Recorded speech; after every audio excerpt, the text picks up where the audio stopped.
आप देख रहे हैं स्टेट लाइव। मैं हूं माधवी पांडे आपके साथ। सबसे पहले बात करेंगे राजस्थान की। राजस्थान के राज्यपाल हरिभाऊ बागड़े ने शुक्रवार को 16वीं राजस्थान विधानसभा के तृतीय सत्र में अभिभाषण दिया। इससे पहले राज्यपाल बागड़े के विधानसभा में सुबह 11 बजे पहुंचने पर विधानसभा अध्यक्ष वासुदेव देवनानी, मुख्यमंत्री भजन लाल शर्मा, मुख्य सचिव सुधांशु पंत और विधानसभा के प्रमुख सचिव भारत भूषण शर्मा ने स्वागत किया। विधानसभा के मुख्य द्वार पर राज्यपाल बागड़े को आरएसी बटालियन द्वारा सलामी भी दी गई। बाद में राज्यपाल बागड़े को अभिभाषण के लिए सदन में प्रोसेशन में ले जाया गया। राज्यपाल ने विधानसभा में 1 घंटे 27 मिनट में अपना अभिभाषण पूरा किया।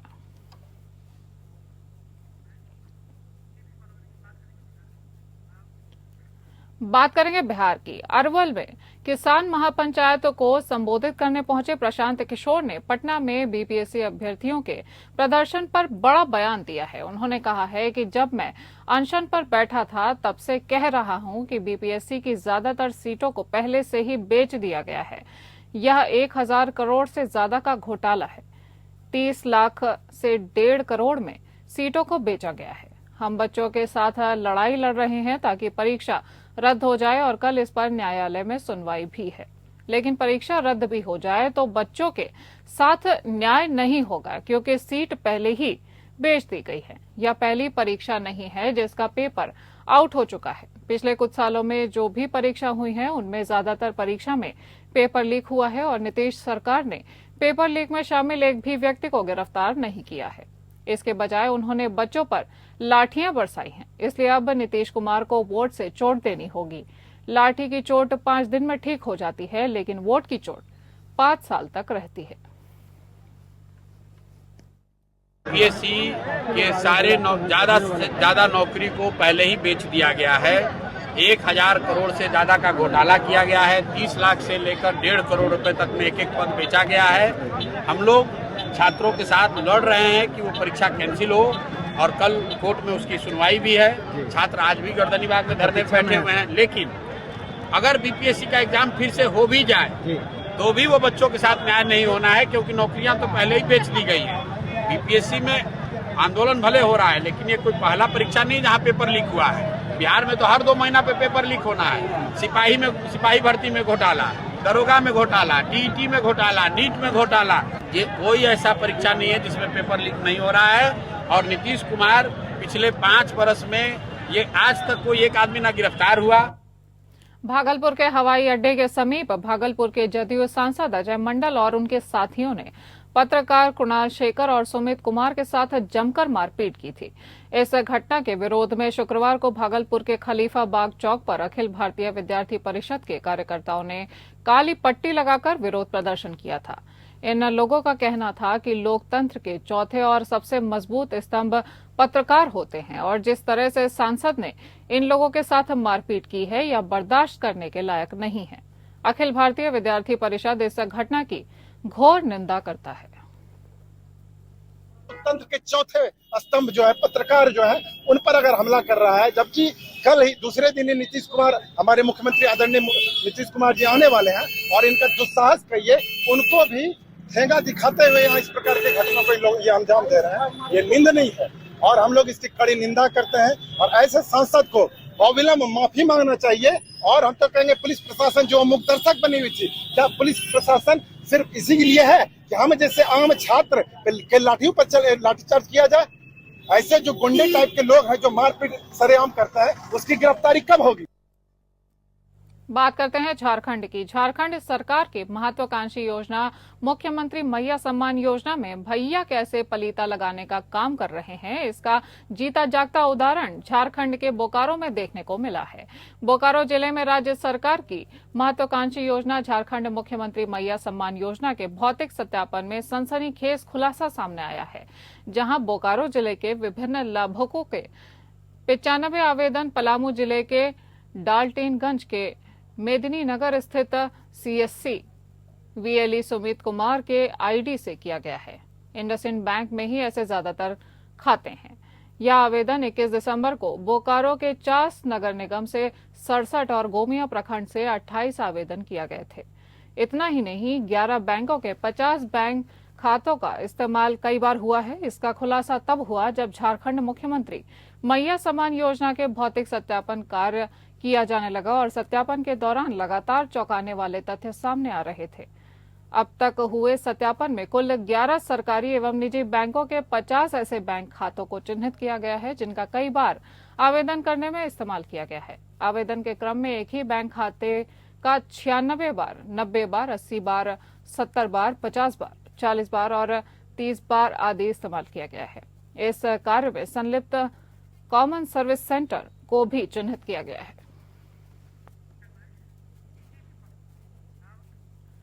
झारखंड के बोकारो जिले के पेटरवार में प्राथमिक स्वास्थ्य केंद्र का हॉस्टल अवैध शराब निर्माण केंद्र बन गया है। पेटरवार प्रखंड के कांडडीह गांव में स्थित प्राथमिक स्वास्थ्य केंद्र के हॉस्टल में बोकारो उपायुक्त विजया जाधव को प्राप्त गुप्त सूचना पर जिला उत्पाद टीम ने छापेमारी की और लगभग 27 लाख मूल्य का अवैध शराब बनाने का सामान जब्त किया है।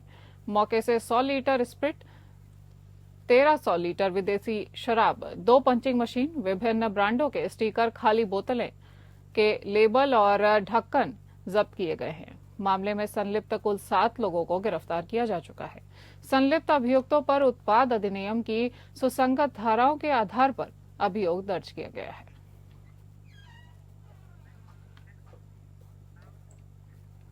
देवघर के पालोजोरी खागा थाना क्षेत्र के रंगामटिया गांव में 11,000 वोल्ट तार की चपेट में आने से एक 11 वर्षीय बच्चे की मौत हो गई। घटना के संबंध में मिली जानकारी के अनुसार रंगमटिया गांव के टिंकू सिंह की 11 वर्षीय नतनी निर्माणाधीन मकान के दीवार पर खड़ी होकर कुछ काम कर रही थी। इसी बीच मकान के ऊपर से गुजर रहे 11,000 वोल्ट की तार की चपेट में आकर बच्ची की मौके पर ही मौत हो गई। मृतक बच्ची के नाना टिंकू सिंह ने बताया कि पल्लवी कुमारी अपने मामा के घर में रहकर पढ़ाई करती थी। घटना की सूचना मिलने पर खागा थाना पुलिस मौके पर पहुंचकर शव को कब्जे में ले चुकी है। घटना को लेकर ग्रामीणों ने बिजली विभाग को दोषी ठहराते हुए उचित मुआवजे की मांग की है। परिजनों का कहना है कि निर्माणाधीन मकान के ऊपर से गुजरे हाई टेंशन तार को हटाने के लिए बार बार आग्रह किया गया, लेकिन विभाग ने इस ओर कभी भी ध्यान नहीं दिया, जिसकी कीमत एक मासूम को जान देकर चुकानी पड़ी। झारखंड आंदोलनकारी युधिष्ठिर प्रसाद सिंह यादव ने कहा है कि ऊपर बंधा से लेकर बगदाहा तक बिजली के तार और पोल जर्जर अवस्था में है। 11,000 वोल्ट का तार एकदम जमीन से लगभग सटा हुआ है। बिजली विभाग को बार बार कहने के बाद भी विभाग का ध्यान इस ओर नहीं गया। अगर शीघ्र ही विभाग इस पर संज्ञान नहीं लेता है तो आंदोलन के लिए लोग मजबूर हो जाएंगे।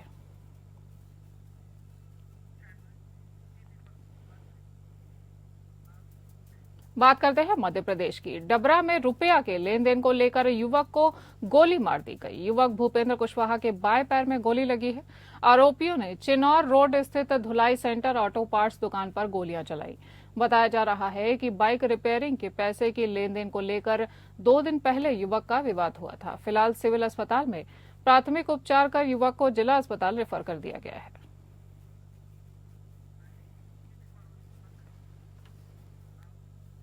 बात करेंगे महाराष्ट्र की। मामूली बात को लेकर हुए विवाद में पनवेल मनपा के कर्मी की बैट से पीट कर हत्या किए जाने का मामला प्रकाश में आया है। इस संबंध में खारघर पुलिस ने बेलपाड़ा सेक्टर 3 के रहने वाले मनु दिनेश शर्मा पर मामला दर्ज कर गिरफ्तार कर लिया है।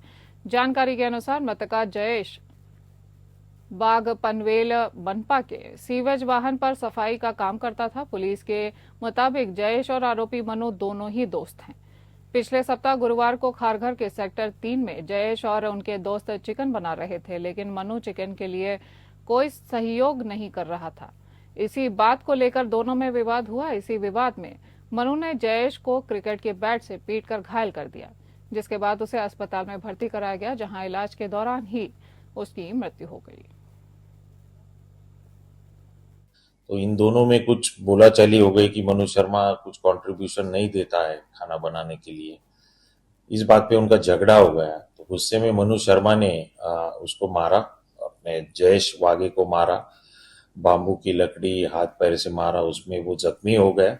उसको हॉस्पिटल में एडमिट किया गया। 27 तारीख को उसका देहांत हो गया। इस सिलसिले में खारघर पुलिस स्टेशन में मर्डर का ऑफेंस रजिस्टर किया गया। इन्वेस्टिगेशन के दौरान उसको अरेस्ट किया गया है, आरोपी मनु शर्मा को, और उसको जब कोर्ट में प्रोड्यूस किया गया तो 31 तारीख तक का पुलिस कस्टडी रिमांड हमको मिला है। और इसका इन्वेस्टिगेशन WPI शीतल पाटिल मैडम कर रही है। बात करेंगे उत्तर प्रदेश की। पाकिस्तानी मौलाना से वीडियो कॉल पर बातचीत करने वाले युवक को गिरफ्तार कर लिया है पुलिस ने। यहाँ पर पुलिस अधीक्षक ने इसकी जानकारी दी है। पाकिस्तानी मौलाना से वीडियो कॉल पर बातचीत करने वाले संभल जिला निवासी अकील का वीडियो 15 जनवरी को वायरल हुआ था, जिसमें युवक ने खुद को संभल का रहने वाला बताया था और 24 नवंबर 2024 को जामा मस्जिद सर्वे के दौरान हुए बवाल का जिम्मेदार पुलिस प्रशासन को बताया था। युवक ने मौलाना से पूछा था कि जिन 5 लोगों की बवाल में जान गई है उनको शहीद कहा जाएगा या नहीं। मौलाना द्वारा कहा गया था कि उन्हें शहीद कह सकते हैं। युवक का यह वीडियो सोशल मीडिया पर तेजी से वायरल हुआ था। इसके बाद से ही पुलिस ने खोजबीन शुरू कर दी थी। अब पुलिस ने युवक को गिरफ्तार कर लिया है। इस विषय में जानकारी देते हुए अपर पुलिस अधीक्षक उत्तरी संभल श्री शशचंद्र ने बताया कि वीडियो वायरल होने पर मामला संज्ञान में आया था और युवक को गिरफ्तार कर लिया गया है। रायपुर में डिप्टी सीएम अरुण साव के बयान पर कांग्रेस ने पलटवार किया है। प्रदेश कांग्रेस संचार विभाग प्रमुख सुशील आनंद शुक्ला ने कहा कि भारतीय जनता पार्टी नगर निकाय पंचायत चुनाव में हारेगी। भारतीय जनता पार्टी नगरीय निकाय चुनाव और पंचायत चुनाव करना नहीं चाहती थी। बीजेपी ने पूरी ताकत लगाकर चुनाव में विलंब करने की कोशिश की, लेकिन आखिरकार चुनाव कराना ही पड़ा। कांग्रेस पार्टी तो पहले से ही चुनाव के लिए तैयार थी। हमारे कार्यकर्ताओं के हौसले बुलंद हैं।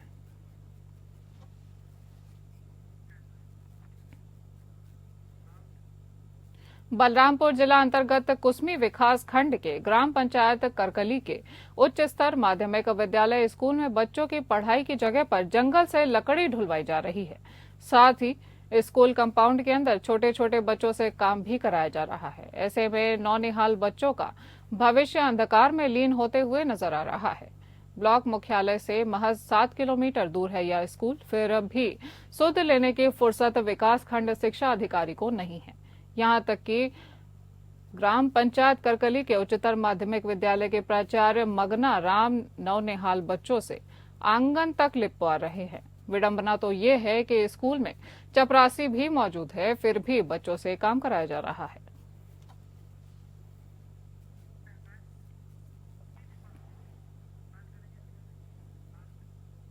बात करते हैं हरियाणा की। कुरुक्षेत्र के लाडवा के हिनौरी रोड पर 11,000 वोल्ट का करंट लगने से एक प्रवासी मजदूर की मौके पर ही मौत हो गई। मृतक की शिनाख्त 52 साल के पंकज के रूप में की गई है। मूल रूप से चंपारण बिहार का रहने वाला पंकज करीब 25 साल से लाडवा में रह रहा था। पंकज टाइल और पत्थर लगाने का काम करता था।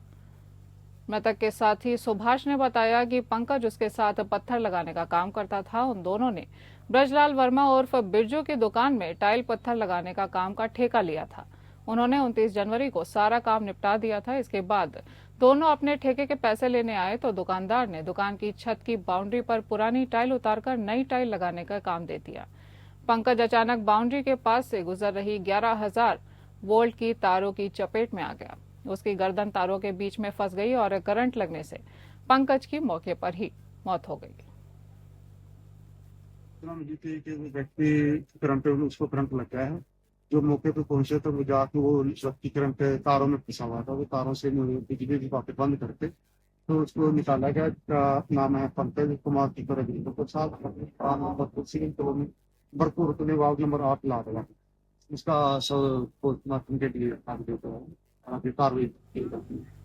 हरियाणा स्टेट नारकोटिक्स यानी एनसीबी की टीम ने मोटरसाइकिल सवार पिता पुत्र को 412 ग्राम हेरोइन सहित नेशनल हाईवे 9 स्थित बग्गू वाली गांव क्षेत्र से गिरफ्तार किया है। बरामद हेरोइन की अनुमानित कीमत 50 लाख रुपए बताई जा रही है। युवक पंजाब के तरनतारन क्षेत्र से अपने साथियों सहित मिलकर हेरोइन लाता था और अपने पिता के साथ मिलकर डिंग और सिरसा क्षेत्र में सप्लाई करता था। युवक इससे पहले भी 7 ग्राम हेरोइन सहित गिरफ्तार किया गया था। फिलहाल वह जमानत पर आकर फिर से हेरोइन तस्करी कर रहा था। पुलिस ने पिता पुत्र के खिलाफ एनडीपीएस एक्ट के तहत डिंग थाना में मामला दर्ज किया है। दोनों आरोपी सिरसा शहर के थेहड़ मोहल्ला क्षेत्र के रहने वाले हैं और फिलहाल बेगू रोड स्थित प्रीत नगर में रह रहे हैं। आरोपियों की पहचान बिलास उर्फ विकास और प्रेम सागर के रूप में की जा रही है। दोनों की पूछताछ के बाद पुलिस ने तस्करी से जुड़े 2 अन्य साथियों की भी पहचान कर ली है, जिनके गिरफ्तारी के प्रयास किए जा रहे हैं। हरियाणा पूरे हरियाणा वर्ष में एनडीपीएस के खिलाफ, नशा तस्करों के खिलाफ बहुत बड़े अभियान छेड़े हुए हैं। समय समय पर अफसरों के दिशा निर्देशों पर ये बड़े अभियान चलते हैं। कल इसी अभियान के तहत हमारी सिरसा जोन की एक टीम एएसआई सुखदेव सिंह के नेतृत्व में डिंग एरिया में मौजूद थी। उसी दौरान बग्गूवाड़ी रोड नेशनल हाईवे नंबर 9 पर एक मोटरसाइकिल पर 2 बाप बेटा एक हेरोइन की बड़ी खेप के साथ पकड़े गए हैं। साइबर सिटी गुरुग्राम में ट्रैफिक नियमों का उल्लंघन करने वालों की अब खैर नहीं। चालान काटने के बाद अगर 90 दिन में चालान नहीं भरा गया तो वाहन को ट्रैफिक पुलिस डिटेन कर लेगी। गुरुग्राम ट्रैफिक पुलिस ने ट्रैफिक नियमों का उल्लंघन करने वाले वाहन चालकों के खिलाफ अब कड़े कदम उठाने की तैयारियां शुरू कर दी हैं। ट्रैफिक पुलिस की तरफ से फरमान जारी किया गया है कि कोई व्यक्ति ट्रैफिक नियमों का उल्लंघन करने पर वाहनों के कटे चालान को यदि 90 दिनों में नहीं भरेगा तो उसके खिलाफ पुलिस मोटर व्हीकल एक्ट के तहत कार्यवाही की जाएगी।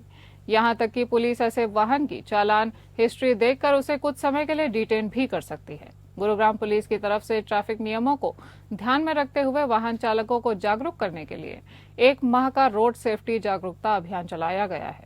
इस अभियान के दौरान ट्रैफिक पुलिस ने स्कूली छात्रों, ऑटो ड्राइवरों और ट्रक ड्राइवरों के अलावा वाहन चालकों को नुक्कड़ नाटक और ड्राइंग के माध्यम से ट्रैफिक नियमों से अवगत कराया है। गुरुग्राम पुलिस कमिश्नर विकास अरोड़ा की माने तो ट्रैफिक नियमों के बारे में वाहन चालकों को जागरूक करने के लिए समय समय पर अभियान चलाए जा रहे हैं, जिसका नतीजा है कि सड़क दुर्घटनाओं में 12% की कमी आई है। वहीं साल 2024 में ट्रैफिक नियमों का उल्लंघन करने वाले वाहन चालकों के 13,50,000 चालान पुलिस द्वारा किए गए थे, जिसमें लगभग 26,000 चालान ड्रिंक एंड ड्राइव के थे। फिलहाल पुलिस के तरफ से अपील की जा रही है कि सभी लोग ट्रैफिक नियमों का पालन करें, जिससे सड़क दुर्घटनाओं में और भी कमी आ सके। जिसमें कि बहुत सारे अवेयरनेस के सेशन, एनफोर्समेंट के सेशन और तरह तरह के अलग अलग सेशन स्कूल वालों के साथ, सीनियर सिटीजन्स के साथ, ऑटो ड्राइवर्स के साथ, ट्रक ड्राइवर्स के साथ, अलग अलग सेक्शन के लोगों के साथ अलग अलग प्रोग्राम किए हैं, जिसमें बहुत सारी ऑर्गेनाइजेशन और different sections of the people लोगों ने हमारा साथ दिया। और 23 के बदले 24 में लगभग 12 से 13% एक्सीडेंट में कमी जो है गुड़गांव में एक्सीडेंट्स में देखी गई है, और उसको हमने फर्दर रिड्यूस करना है। तो बस मैं सबसे ये अपील करूंगा कि जो 1 महीने का अवेयरनेस ड्राइव था उसको केवल 1 महीने तक ना सीमित रखें, वो पूरे साल इसी तरह इसी जोश के साथ ये एक्टिविटी चलती रहे। हाईटेक होते जमाने के साथ ही गुरुग्राम पुलिस ने खुद को भी हाईटेक कर लिया है। नियमों की अवहेलना पर सड़कों पर वाहन दौड़ाने वाले वाहन चालकों को सबक सिखाने और चालान काटने के लिए गुरुग्राम पुलिस ने अब तीसरी आंख के अपडेटेड सॉफ्टवेयर को अपडेट कर लिया है, जिससे अब भारी चालान लोगों के घर पहुंच सकेंगे। पहले इन कैमरों की मदद से नियमों का उल्लंघन करने वाले वाहन चालक के चालान काटे जाते थे, लेकिन अब वाहन के कागजात पूरे नहीं होने पर यह सॉफ्टवेयर ऑटोमेटिकली उसका भी चालान काटकर चालान राशि में जोड़ देगा। दरअसल गुरुग्राम के अलग अलग चौक चौराहों पर कैमरे लगे हुए हैं। पहले इन कैमरों की मदद से केवल red light jump, zebra crossing, triple riding और रॉन्ग साइड ड्राइविंग, बिना HSRP नंबर प्लेट, बिना हेलमेट आदि के चालान किए जाते थे, लेकिन अब इस नए सॉफ्टवेयर की मदद से इसे चालान करने के दौरान ही वाहन के अन्य कागजात जिनकी वैधता समाप्त हो चुकी है उसका भी चालान स्वयं ही कट जाएगा और इनका जुर्माना भी किए गए चालान में अपने आप जुड़ जाएगा। इसमें पुलिस आयुक्त गुरुग्राम श्री विकास अरोड़ा जी के निर्देशों के अनुसार गुरुग्राम पुलिस के द्वारा जो ट्रैफिक के चालान जो किए जा रहे थे अभी तक, उनमें कुछ अपग्रेडेशन किया गया है।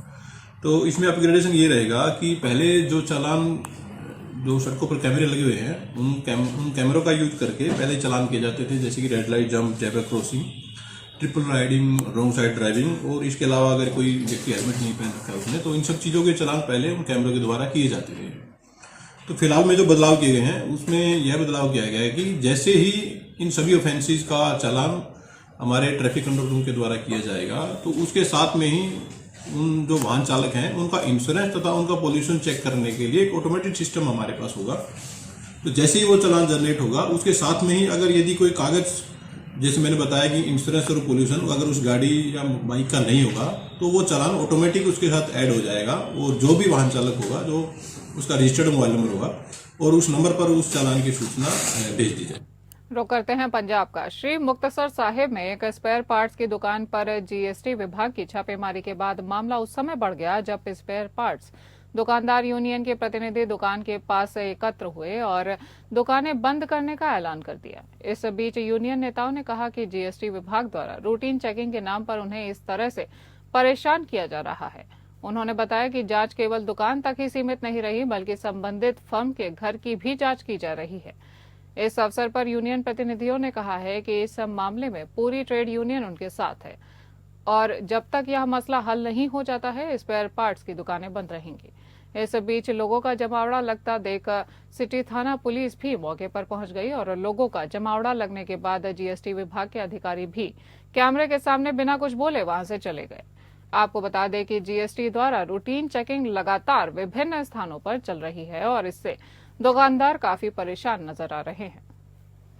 मुड़ के ना कल कोई मेरा गाहक मुड़ गया तो मेरा मिस्त्री खड़ा एक नट भी ਇਹ ਲੋਕਡਾਊਨ ਨੇ ਆਪਾਂ ਨੂੰ ਪਤਾ ਲੱਗ ਗਿਆ ਸੀਗਾ ਵੀ ਜਦੋਂ ਨਟ ਵੀ ਨਹੀਂ ਠੀਕ ਆ ਗਿਆ ਨਹੀਂ ਆਪਾਂ ਉਹਨਾਂ ਦੀ ਕਿਸੇ ਬ੍ਰੇਕਰ ਖਤਮ ਹੋ ਗਿਆ ਕਿਸੇ ਕੂਲਰ ਖਤਮ ਹੋ ਗਿਆ ਇਹਨੇ ਘੜੀਆਂ ਬ੍ਰੇਕਰ ਵੀ ਖਤਮ ਹੋਣ ਗਿਆ ਤੇ ਨਟ ਵੀ ਟੁੱਟ ਗਿਆ। ਉਹਦੇ ਫੋਨ ਆਇਆ ਕਿਹਦਾ ਤਾਂ ਵੀ ਆ ਵੀ ਮੈਨੂੰ ਮੇਰਾ ਬ੍ਰੇਕਰ ਹੁਣ ਵੇਖਦੇ ਵਾ ਕਿਹਦਾ ਨਜ਼ਾਰਾ ਵੇਖੋ ਇਹ ਤਾਂ ਸਾਰੇ ਲਿਸਟ ਸਾਰੇ ਜਾਣਾ ਗਲਤ ਯਾਰ ਜਦੋਂ ਆਪਾਂ ਇੱਕ ਹੋ ਗਿਆ ਮੇਰੀ ਫਾਦਰ ਹੋਊਗਾ ਜੇ ਹੁਣ ਆਪਾਂ ਨਾਲ ਆ ਸਾਰੇ ਤਾਂ ਨਾਲ ਹੈ ਜਿਹਨੇ ਨਹੀਂ ਨਾਲ ਰਲਣਾ ਹੁਣ ਬਾਹ ਖੜੀ ਕਰ ਦੋ ਉਹ ਜਾਵੜੇ ਨਹੀਂ ਨੇ ਦਿਲੋਂ ਨਾਲ ਹੋਣਾ ਹੀ ਪੈਣਾ ਨਹੀਂ ਨਹੀਂ ਜਿਹੜਾ ਕਹਿੰਦਾ ਮੁੜ ਕੇ ਯੂਨੀਅਨ ਦਾ ਕੀ ਫਾਇਦਾ ਜੇ ਹੋਰ ਹੈ ਉਹ ਜਾਓ ਖੁੱਲਾ ਖਾਤਾ ਇਹਨੀ ਦਾ ਪਿਆਰ ਨਾਲ ਹੋਣਾ ਹੀ ਪੈਣਾ ਦੁਕਾਨਾਂ ਆਦੀਆਂ ਬੰਦ ਕਰਿਓ ਇਹਨੇ ਰੇਡ ਮਾਰੀ ਅਸੀਂ ਰਾਤ ਨੂੰ 7:30 ਵਜੇ ਦੀ ਮੀਟਿੰਗ ਹੈਗੀ ਆ। ਜੇ ਮੈਂ ਤੈਨੂੰ ਹੁਣ ਦੁਬਾਰਾ ਫੇਰ ਕਹਿੰਦਾ ਤੁਸੀਂ ਕਹਿੰਦੇ ਹੋ ਮੈਂ ਨਹੀਂ ਕਹਿੰਦਾ ਕਿ ਜੇ ਕੋਈ ਫੜਿਆ ਗਿਆ ਬੰਦਾ ਕੋਈ ਜ਼ਬਾਨਾਂ ਨੂੰ ਕੋਈ ਨਹੀਂ ਆਦਤ ਨਹੀਂ ਉਹਦਾ ਤੁਸੀਂ ਦੇਖ ਲਿਆ ਤੁਸੀਂ ਸਾਰੇ ਨੇ ਕੀ ਫੈਸਲਾ ਕਰੋਗੇ ਤੁਸੀਂ ਕਰੋਗੇ। ਚਾਬੀਆਂ ਦਿਖਾਓ ਸਾਰੇ ਚਾਬੀਆਂ ਲੋੜ ਹੀ ਨਹੀਂ ਯਾਰ। इस बुलेटिन में इतना ही। नमस्कार।